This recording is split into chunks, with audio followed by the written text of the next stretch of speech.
Today on Wings, you'll hear excerpts from Voices from the Box, a call to end the torture of isolated confinement.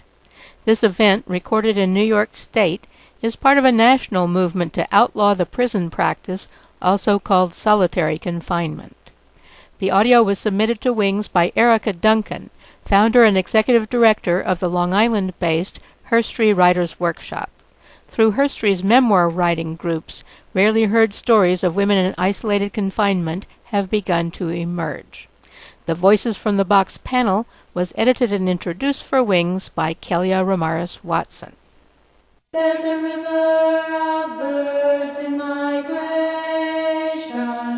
a nation of women with wings. Welcome to Wings, a series of news and current affairs programs by and about women around the world, produced and distributed by the Women's International News Gathering Service. Today, Wings presents an edition of Stories for Justice, where storytellers and activists meet. It's an issue-based podcast using memoir as a tool for action. Women and men, incarcerated or free, writing in English or Spanish, participated in the Herstory Writers' Workshop, a network of writing circles in Long Island's schools, jails, and community venues. Today's episode is on the New York campaign for alternatives to isolated confinement. The need for such alternatives was discussed by the following panel. I'm Megan Crowe-Rothstein. I'm the Director of Social Work at the Urban Justice Center Mental Health Project and a member of the Campaign for Alternatives to Isolated Confinement, and happy to be here. Serena Liguori, Program Director for Herstory Writers' Workshop. I'm Amol Sinha. I'm the Director of the Suffolk County chapter of the New York Civil Liberties Union. I'm Claire DeRoche. I'm a member of the Campaign for Alternatives to Isolated Confinement and the National Religious Campaign Against Torture. Thank you, and welcome everyone. We're trying to bridge story to advocacy and change, and we'd really like to begin with story. Serena, you have prepared here for us part of your memoir. If you could just sort of share a bit about the writing behind it and then do the reading as a way of introducing isolated confinement. Sure, Silvia. We have a writing workshop that happens on Long Island in Patchogue. It's called Bridges to Justice. Most of our writers are writing stories about injustice or justice and what that means. Many of us have been writing about our experiences with those who've been incarcerated or are recovering from the trauma of incarceration or isolated confinement. Others are writing about a myriad of issues around social justice in general. And so in that workshop, we meet every week. I began to write a piece that I've thought about for many years and never actually put on paper. So it's been kind of liberating to have it on paper and to be able to share it with others. And will you please share that piece today? Sure. I don't know if she is alive or dead now. My memories are foggy, but there's one image I will never forget. I remember her eyes through the small 4-inch slot of cold gray metal on her door. Her brown eyes seemed to be filled with despair, loss, and fear. She asked me in a hoarse, soft voice, "What was your question?" It sounded as though she hadn't spoken in days. Maybe she hadn't. There would be no one here to speak to her. I hunched over, crouching to peer through the waist-level slot. It was the food slot where they push her meals in 3 times a day without much of a word or glance. I noticed peering in she had red sweatpants on, a torn yellow t-shirt. I was told she had been here, in this holding cell, 23 hours a day for the last 6 months. She looked to be in her late 20s, maybe her teens. I spoke clearly and slowly, trying to focus. I'm with an organization that helps prisoners. We're visiting prisoners around the state. Would you be willing to talk to me? I know what she was thinking of me in my black pinstripe suit, hair pulled back, glasses on. I'm some stupid official, someone casting judgment on her, someone to make her feel worse about being here than she already felt herself. Here cut off from her family and children. Here left to sit for endless hours with nothing. I was dying to whisper to her, I've been here too, behind those concrete walls. I am you. I know you. I want to help you. But there was an officer just within earshot, observing everything I was saying and doing. This was, after all, Shu. security housing unit in a medium security women's prison. So I looked at her, trying to use my eyes to show her that I understood her. She was deteriorating here, or as those of us doing research called it, decompensating, a terrible word. I think of my vegetable garden at home, how I show my son how to add broken eggshells and skinned potatoes, all going back to the earth disintegrating. And here, human beings watch each other's soul disintegrating. This is something I've seen all too often, something I felt in my own time. When men and women behind these bars lose hope, start to let go of who they are, care less about anything because there's nothing left to care about. No one to talk to visit, no warm food to look forward to, no blue sky to see. Those small giving-in moments become larger, and slowly mental stability, reason, and fight give way to the succumbing acceptance of loss, of defeat of the human spirit. This is how some of the women I've met found themselves in the satellite unit, for those who've tried to commit suicide. I also thought to myself it was a gruesome name, like something out of this universe, where you're left to drift with no sense of time or space. Here where insanity has trumped reason and can no longer be defeated, because in that nothingness, nothing can be taken or lost. So here I am, watching her falling to pieces, and there's nothing I can do. I fill out our 100-question survey. How old are you? Where did you live? How many children do you have? Hoping that in these questions my small interaction will give her some hope, a few minutes of peace through human contact. Illogically, I hope to hold her over somehow during these lonely days and nights. I'm secretly hoping to save her, and yet I cannot. There's nothing I can do except make promises. Yes, your words can help change things, but to be sure, I don't know that. My mind races back to my old self, 15 years or so ago. I'm a young girl, just turned 20. I see the prison cell around me, cement on all three sides, with a long row of bars in front of me. 23-hour lock for the last 6 months. I sit here in a cell with no privacy, alone awaiting trial. I'm on this block not because I'm suicidal, but I'm in protective custody.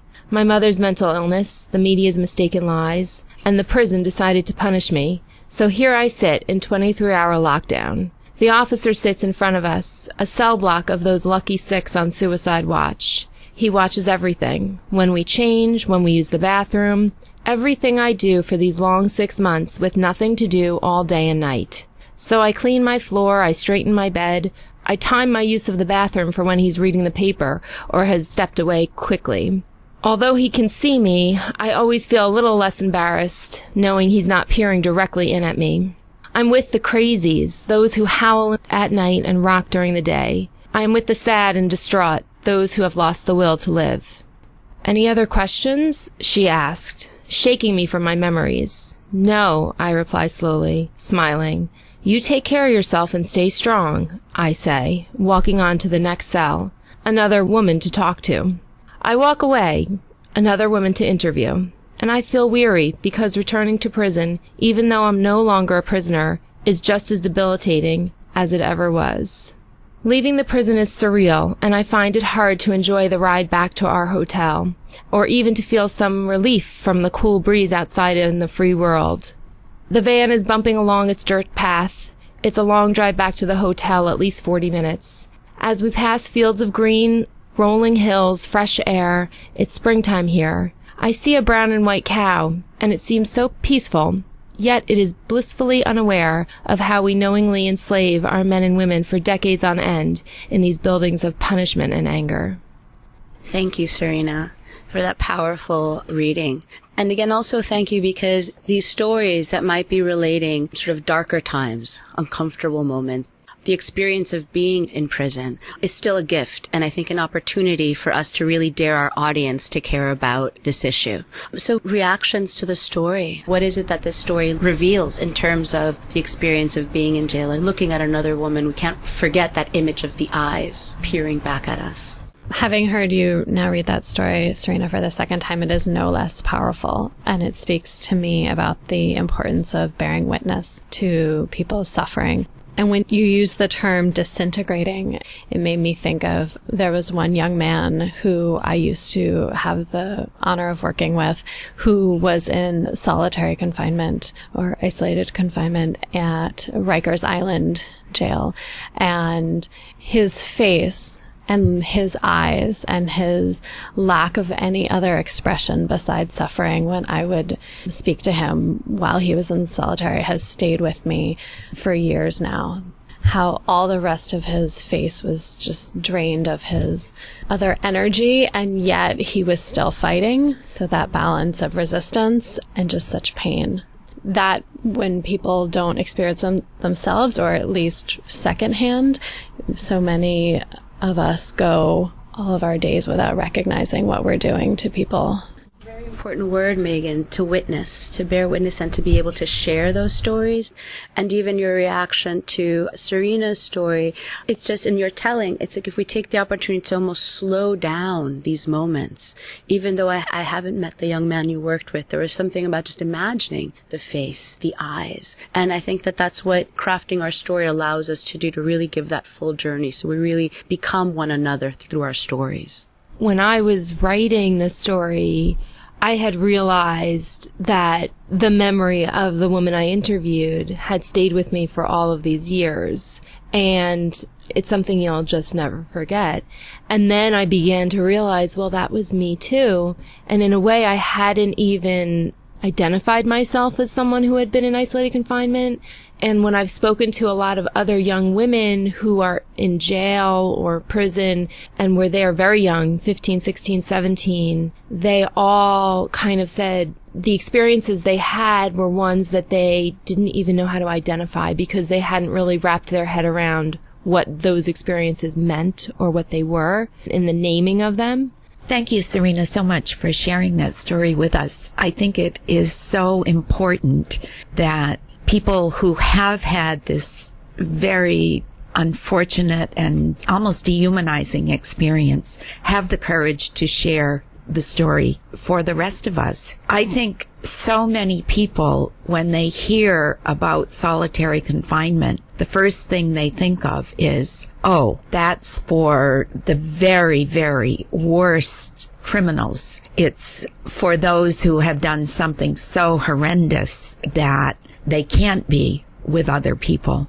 And yet, what I've found as I've begun to learn about this issue, that is not true. The way that solitary confinement is used is so arbitrary. It can be at the whim of the correction officer that you encounter at that moment. It is just so unjust, so unfair, so inhumane. And it really helps us that people who have had the experience, people that we meet every day, that they are willing to share that experience so that we can lose our preconceptions and we can demythologize this experience. The more people that come to understand that, the more we will be able to work together and change this inhumane practice. This episode of Stories for Justice was inspired by a report on isolated confinement by the New York Civil Liberties Union called Boxed In. Amol Sinha summarized the report. The NYCLU put together a report last year about the use and overuse of solitary confinement in New York State. I wouldn't say the human element is lacking from the report because there are a lot of stories in there that are really heart-wrenching about people going through terrible situations throughout the state. However, we can't put a voice to those stories. And it's really great to hear Serena's story because it certainly provides an aspect of personality and a really intimate look into the use of solitary in New York. Like I was mentioning, our report says that about 4,500 prisoners in New York State live in extreme isolation, which is what we call it because I think it creates a more accurate picture of what solitary is like. About half of the people in solitary are locked down alone, but the other half are in one of these tiny elevator-sized cells with another prisoner. So there are two strangers in intimate and constant proximity in the cell the size of an elevator. And we found in our interviews and in our research that people are sent to extreme isolation for a variety of reasons, not just for things that might be the worst of the worst. People are sent essentially for any prison violation. And it's come to be a measure of first resort for corrections officers. Folks are sent to solitary for violent misbehavior and nonviolent misbehavior, including disobeying any rules, smoking in the wrong areas, having items in your cell that you shouldn't be having, like too much postage, or routine scuffles in the prison yard. And when they're in there, and I think what Serena's story portrayed for us is that while they're in solitary, these folks are even more so vulnerable than inmates in the regular population, because every need is reliant on the whims of correction staff. Every single human need, every single physical need is upon the whims and fancies of the prison staff. So oftentimes we hear stories of food not being delivered, or food delivered with hair or dirt intentionally placed on it. Water flow comes into the cell when the staff desires, and that's the only time that they have water, and this could be 15 minutes twice a week. And if you're sharing that with another person, you have to figure out when you can shower, when you can use the toilet. If you're in a cell with another inmate, there's only one toilet and only one shower that they can use, and again, if the water isn't flowing, then you can't use it, and there's not even a thought about privacy. What Serena's story touched upon a little bit, but what our report talks about in more detail, is that about 2,000 people go straight from solitary into the real world every year. So if you're locked up in solitary for months, weeks, years at a time, and then you go directly into the free world after that, it can be a real shock. It can be a shock psychologically, and it can be a shock socially. Re-entering society without any help, without any services, it's a real burden on both the inmate and society as a whole.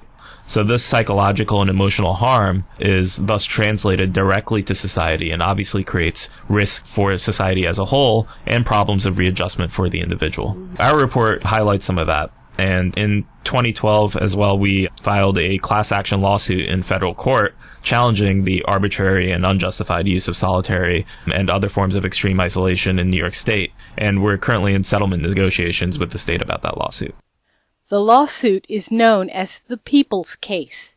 A stipulation has been entered into the case which provides, among other things, for alternatives to isolated confinement for 16 and 17-year-old prisoners, and a presumption against placing pregnant prisoners in isolated confinement for disciplinary purposes.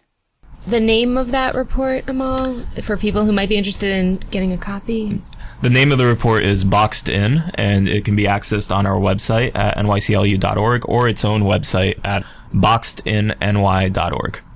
I'm so impressed by the report, and I learned something interesting in it, and it's that solitary confinement has not always been the norm in our prisons and jails. Historically, it goes back to the early days of our country when religious leaders, Episcopalians and Quakers, thought that if people who had committed wrong against the community, if they were separated and in isolation, they would see the error of their ways and they would repent and they would come out reformed.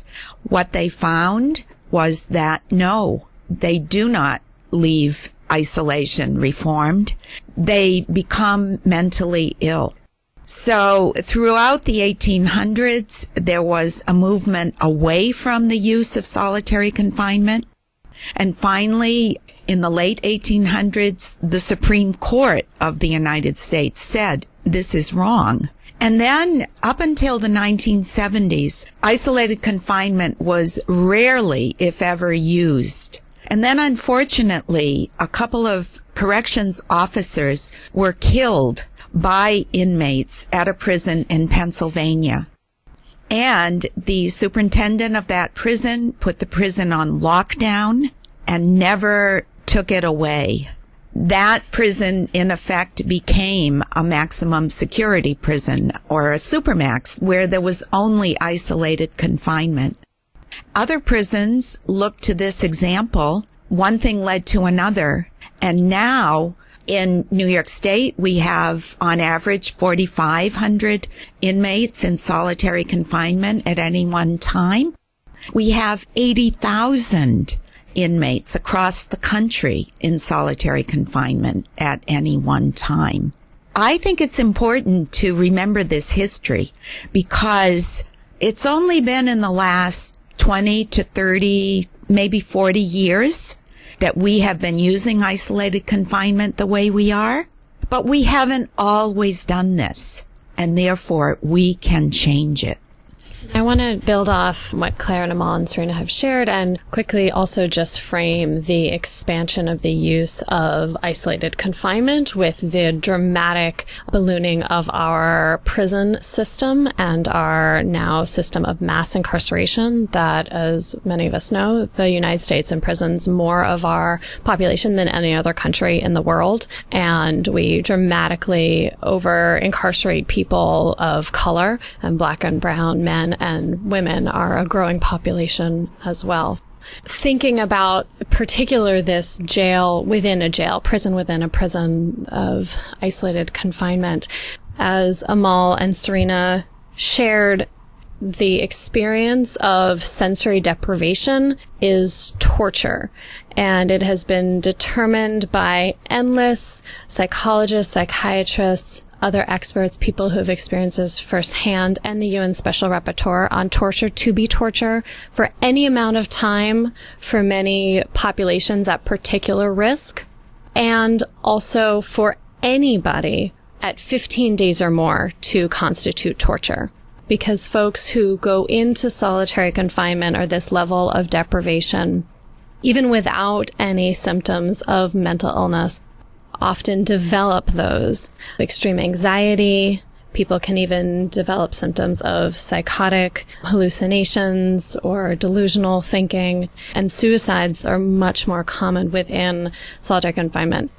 Given the incredible mental health, physical health, emotional health crisis that this is presenting for thousands of our members of this society, we also need to recognize that people are right here in New York State in isolated confinement for not only months, but years, and some of them decades. And that just is really horrifying. So the Campaign for Alternatives to Isolated Confinement is working really hard and fighting for a complete rethinking of this system of punishment within a punitive system that is designed, and the way that it is working is to exacerbate whatever issues have maybe led to somebody being within the cell in the first place.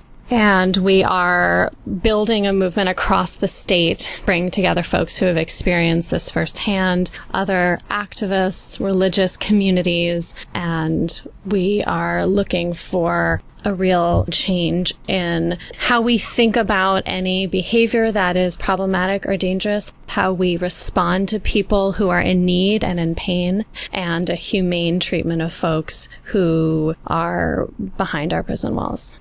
This is Serena Liguori with Herstory. To add, Megan, to what you're saying, it was so routine in my memory that somebody would be put into what we'd call lockdown, or the box, or the shoe as it was called, that there was never any conversation about it being just or unjust. It was just, oh, they took an extra helping of food in the mess hall and they took too much cheese and they got in trouble. The amount of times that somebody got in trouble for something that was just so incidental and it resulted in isolated confinement was so common that probably most folks who have been incarcerated have experienced it. And our media does so much to make it sound that it is only the severely mentally ill, the dangerous, the psychotic that end up in this years and years of isolated confinement, when that's not the truth, as Claire said. And yet that's what we see on CSI and all of these crime shows where people are sort of left to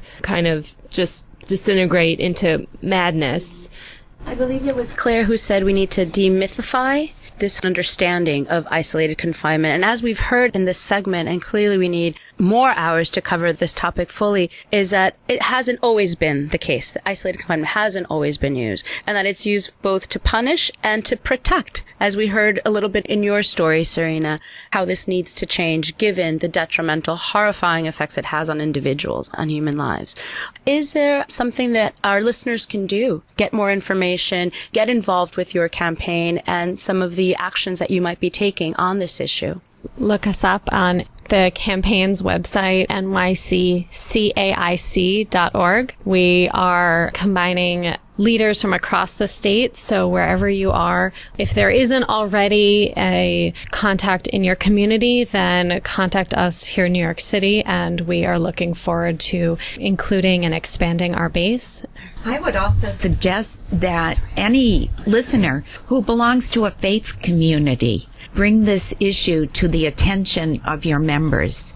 And that's where the National Religious Campaign Against Torture can be very helpful to you. It's NRCAT.org.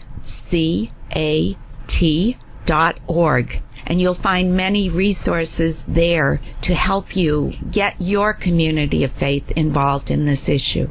I would encourage all listeners to check us out at the NYCLU. Our website is NYCLU.org. You can join us on our campaign to end solitary or reform solitary and a number of other campaigns that revolve around the criminal justice system.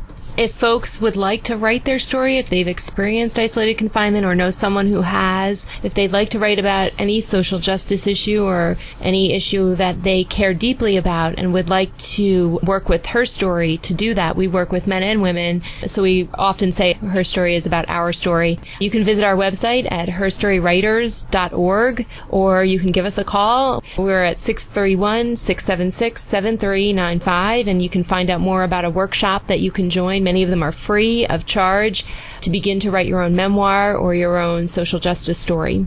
One other resource is solitarywatch.com. They're a national news resource about what's going on with solitary in this country, and sometimes there have been some recent reports comparing the United States to other countries as well with our horrendous overuse of solitary confinement.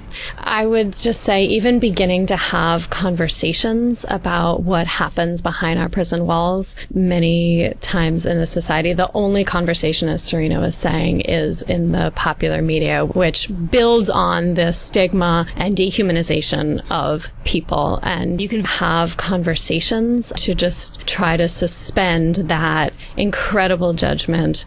Solitary Watch has many firsthand accounts of what people experience in these conditions, and encourage people to think about them as people and not as our society sees people, as criminals, as inmates, but to think of them as individuals and to read some of those stories as well. And I think that's a great message to end this part, featuring New York's campaign for alternatives to isolated confinement. Thank you all so much for being here with us today on this series, Stories for Justice, a place where writers and activists meet. I'm Silvia Heredia, your host. Thank you. You have been listening to Stories for Justice on the New York Campaign for Alternatives to Isolated Confinement. The producer was Christian Perez. Herstory Writers Workshop is at www.herstorywriters.org. Stories for Justice is at www.storiesforjustice.org. For Wings, I'm Kellia Ramares-Watson. For more about Wings, email wings@wings.org and check our page at facebook.com/wingsradio. Thanks very much to your local community radio stations. Individual supporters include Suzette Cullen and Genevieve Vaughn, whose writings can be found at www.gift-economy.com. The Wing Sound logo is from Libana's album A Circle Is Cast. This is the Women's International News Gathering Service.